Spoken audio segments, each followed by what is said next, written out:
Hi,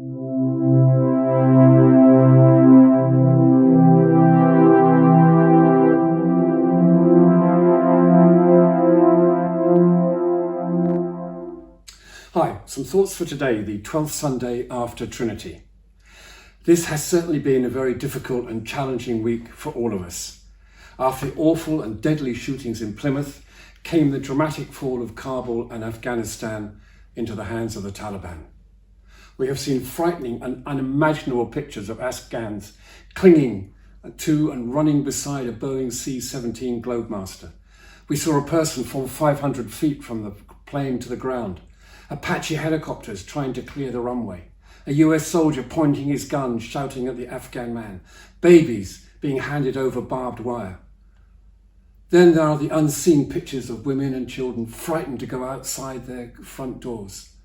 Also families huddled at home, dreading the knock on the door. The sounds around them of shouting, helicopters whirring overhead, punctuated by intermittent gunfire. The pictures we see and the ones we don't see tell of a deep fear and so many hopes and dreams lying shattered and broken into pieces. Here at home, up and down the country, including our own area, grieving families look at proud pictures of their sons and daughters in uniform who died somewhere in Afghanistan. Those pictures that hang in front rooms or stand on mantelpieces are a stark reminder of a grief that never goes away. I can remember reading and keeping a comment made by the governor of the Helmand province in Afghanistan, Gulab Mangal, who said, "The lives of all your brave soldiers are precious to us, and we grieve at your loss. I believe with all my heart that the legacy of your courage will be a better Afghanistan and a safer world." Those words, like so many hopes and dreams, are blowing in the wind. It is hard amongst the chaos of pictures, events, and contrasting views to know what we should do. At times like this, a remote Greek island seems a very attractive destination. No newspapers, no phones, no news sounds blissful.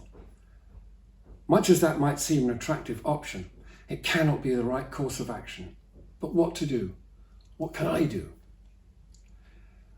Also, amongst the readings for today are some words from St. Paul to the people in Ephesus. Paul had a great affection for the Ephesians. He spent 3 years living, working, and preaching amongst them. His goodbye when he went was a very emotional one.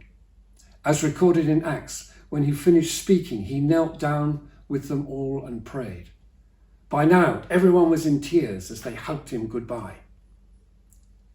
Now, sometime later, Paul is in prison in Rome, chained to a Roman soldier.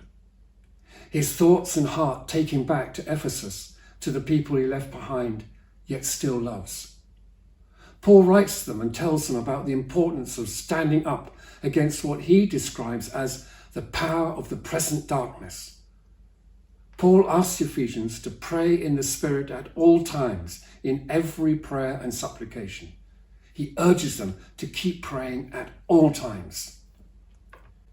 Henry Nouwen, the Dutch priest and writer, said this about prayer: "Someone with his hands and heart open to the world." In my prayer book is a picture of a young boy in Palestine. The camera is looking right at him. He's running towards us, getting up the momentum to throw a stone at some Israeli soldiers who are lined up behind the camera. The camera has placed us between the boy and his target, and I believe that is what our prayer does. We begin to see and feel the hatred that wants to throw the stone, and we also begin to feel the pain that the stone may cause. In that situation, we pray earnestly for reconciliation, for peace. We can look at that image and start also to feel the anguish and grief of so many families and the utter madness of war, yet the deep difficulty of finding another way to resolve such situations against a background of division centuries old. We need to pray and trust Gandhi, who said, "Prayer is not an old woman's idle amusement. Properly understood and applied, it is the most patent instrument of action." Prayer keeps us awake to what is going on around us. all involved who carry such fear and pain need our love and our prayers. So travel safe, pilgrim.